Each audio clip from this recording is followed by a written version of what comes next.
ഞാൻ ഇന്ന് പൂജാ റൂമിലെ വിളക്കെല്ലാം ക്ലീൻ ചെയ്യാനാണ്. ഞാൻ മാസത്തിലൊരു പ്രാവശ്യമാണ് ഇതെല്ലാം ക്ലീൻ ചെയ്യൽ.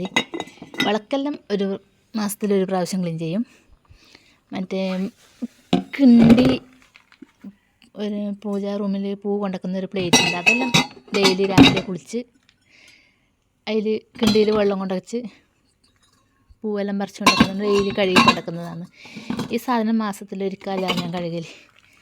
അപ്പോൾ ഒന്ന് കഴുകിയെടുക്കണം.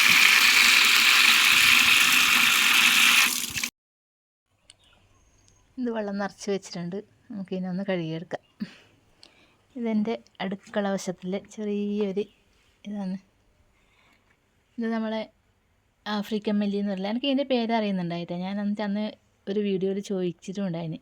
അപ്പോൾ എനിക്കൊരു ചേച്ചി പറഞ്ഞു തന്നതാണ് ഇത് ആഫ്രിക്കൻ മല്ലിയാണെന്നുള്ളത്. ഇത് കറ്റാർവാഴ നട്ടതാണ്. അത് നട്ടത് ഓണക്ക് കിടക്കുന്നുണ്ട് വലുതായിട്ട്. ചെറിയൊരു മുളൻ്റെ നട്ടിട്ടുണ്ട്. ഇത് പനിക്കൂർക്ക അല്ലേ, അത് നട്ടിട്ടുണ്ട്. പിന്നെ കുറച്ച് ഇഞ്ചി.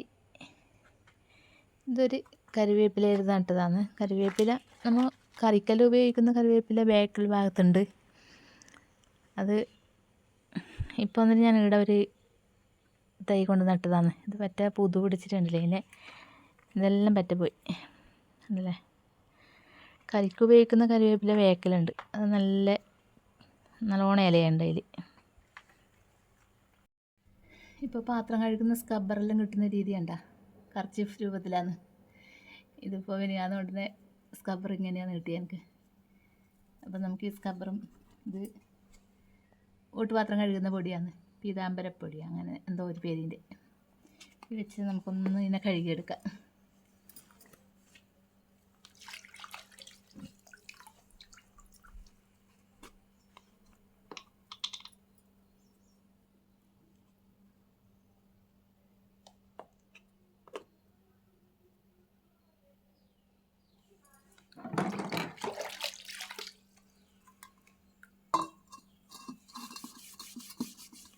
കഴുകിയെടുക്കാൻ ഭയങ്കര പണിയാണ് ഓട്ടുപാത്രം. കഴുകി കഴിയുമ്പോൾ നല്ല വൃത്തി, പക്ഷെ അത് കളറ് മാറി വരുമ്പോൾ കാണുമ്പോൾ ഒരു ഇതില്ലല്ലോ.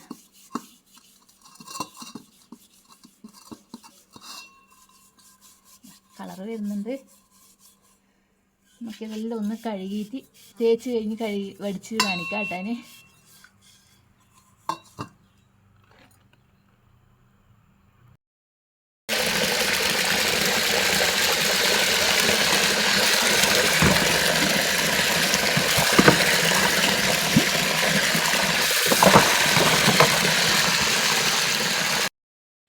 അങ്ങനെ വിളക്കെല്ലാം കഴുകിയെടുത്തു. ഞാൻ കഴുകിയെടുത്ത് നന്നായി തുണി കൊണ്ട് തുടച്ചതിന് ശേഷം ഉണ്ടല്ലോ, നമ്മൾ ഭസ്മം പൊടി കൂറിയിടുന്ന ഭസ്മം, അത് വെച്ചിട്ട് ഒന്നും കൂടി തുടച്ചിട്ട്. അതെല്ലാം വീഡിയോ ഇടുമ്പോൾ ഒരുപാട് സമയം വീഡിയോക്ക് ലെങ്ത്ത് കൂടില്ല, അതുകൊണ്ട് അതൊന്നും കാണിക്കാഞ്ഞ്. അപ്പോൾ അങ്ങനെ ഒന്ന് തുടച്ചെടുത്തതിന് ശേഷം പൂജാ റൂമിൽ കൊണ്ടുവച്ചിട്ടുണ്ട്. ഇനിയിപ്പോൾ നമുക്ക് അടുക്കളയിലേക്ക് കയറണം. എനിക്ക് പണിക്കാറുണ്ട്, അപ്പോൾ അവർക്ക് ഫുഡ് ഉണ്ടാക്കാൻ വേണ്ടിയിട്ട് അരി വെന്തിട്ടുണ്ട്. അതിൻ്റെ ഇടയിൽ ഞാൻ പോയിട്ട് അരി ഊറ്റിയിലെല്ലാം വെച്ചിട്ടുണ്ട്. ഇനിയിപ്പോൾ കറി ഉണ്ടാക്കണം.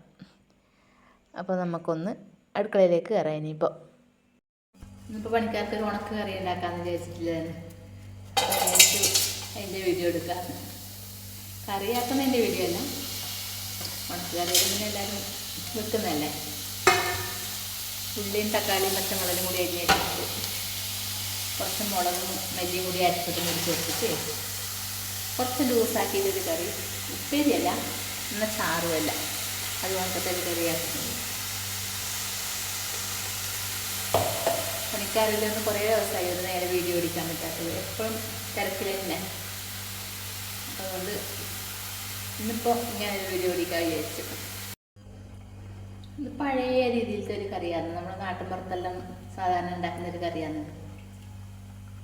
വലിയ ഇൻഗ്രീഡിയൻസ് ഒന്നും ഇല്ലാതെ സാധാ ഇതൊരു കറി. പച്ചമുളകും ഇഞ്ചിയും തക്കാളി സവാളയെല്ലാം അരിഞ്ഞ് വെച്ചിട്ട് അതിലേക്ക് അരവെച്ചിട്ട് ഇതൊന്ന് നന്നായി തിളച്ച് വരുന്ന സമയത്ത് നമ്മൾ ഇതിലേക്ക് മീൻ മുറിച്ച് വെള്ളത്തിലിട്ട് വെച്ചിട്ടുണ്ട്, കഴുകിയിട്ട് വെള്ളത്തിലിട്ട് വെച്ചിട്ടുണ്ട്. ഇതിനൊന്നും കൂടി അതിനെ കഴുകിയെടുത്തിട്ട് നന്നായി തിളച്ച് വരുന്ന സമയത്ത് ഇതിലേക്ക് ഇട്ട് കൊടുക്കും നമ്മൾ. പിന്നെ ലേശം തേങ്ങ ചിരവിയിട്ട് വെളുത്തുള്ളി ഒന്നുടച്ചിട്ട് അതും കൂടി ചേർത്ത് കൊടുക്കും. അത്ര ഈ കറിക്കതില്ലല്ലോ, പെട്ടെന്നാവുന്നൊരു കറി. അത് നന്നായി തിളച്ചിട്ടുണ്ട്. തക്കാളി ഉള്ളിയും ഇതെല്ലാം നല്ല വെന്ത് കിട്ടിയിട്ടുണ്ട്. കുറച്ച് ഉപ്പും കൂടി ചേർത്ത് കൊടുത്താൽ നമുക്ക് കുറച്ച് മതി. നമുക്ക് മീൻ ഉപ്പുണ്ടാകും, അപ്പം അതുകൊണ്ട് കുറച്ച് ഉപ്പ് മതി.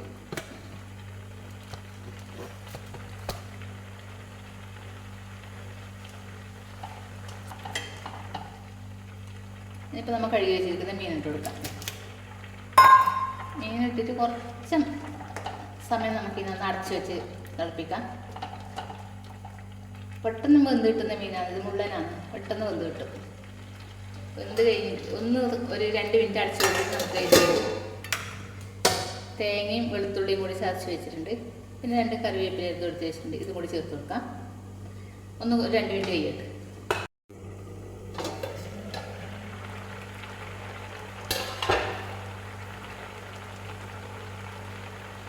2 മിനിറ്റ് കഴിഞ്ഞിട്ട് നമ്മൾ തുറന്ന് നോക്കിയതാണ്.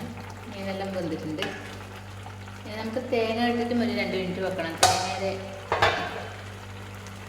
ഒരു ഇതും കൂടി മാറിക്കിട്ടുണ്ട്. തേങ്ങയും വെളുത്തുള്ളിയും കൂടി ചതച്ചതും കൂടി ഇട്ട് കൊടുക്കുന്നുണ്ട്. പിന്നെ നമ്മുടെ അമ്മമാരെല്ലാം ചെയ്ത് കണ്ടുവരുന്നൊരു കറിയാണ്. പെട്ടെന്ന് ആക്കിയെടുക്കാൻ പറ്റുന്നൊരു കറി.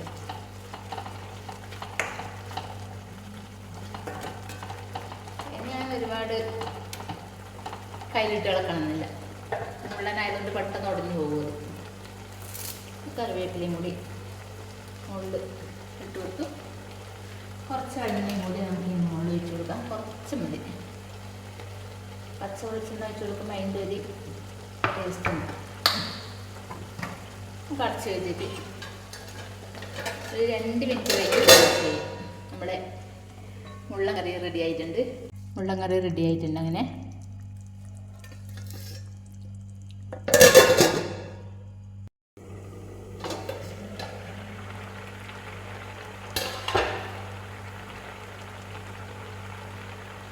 രണ്ട് മിനിറ്റ് കഴിഞ്ഞിട്ട് നമ്മൾ തുറന്ന് നോക്കിയതാണ്.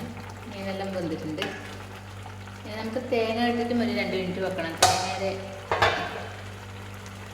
ഒരു ഇതും കൂടി മാറിക്കിട്ടുണ്ട്. തേങ്ങയും വെളുത്തുള്ളിയും കൂടി ചതച്ചതും കൂടി ഇട്ട് കൊടുക്കുന്നുണ്ട്. പിന്നെ നമ്മുടെ അമ്മമാരെല്ലാം ചെയ്ത് കണ്ടുവരുന്നൊരു കറിയാണ്. പെട്ടെന്ന് ആക്കിയെടുക്കാൻ പറ്റുന്നൊരു കറി.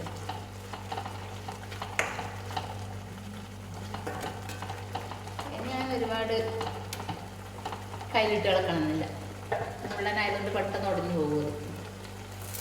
കറിവേപ്പിലയും കൂടി മുകളിൽ ഇട്ട് കൊടുത്തു. കുറച്ച് എണ്ണയും കൂടി നമുക്ക് ഈ മുകളിൽ ഒഴിച്ച് കൊടുക്കാം. കുറച്ച് മതി.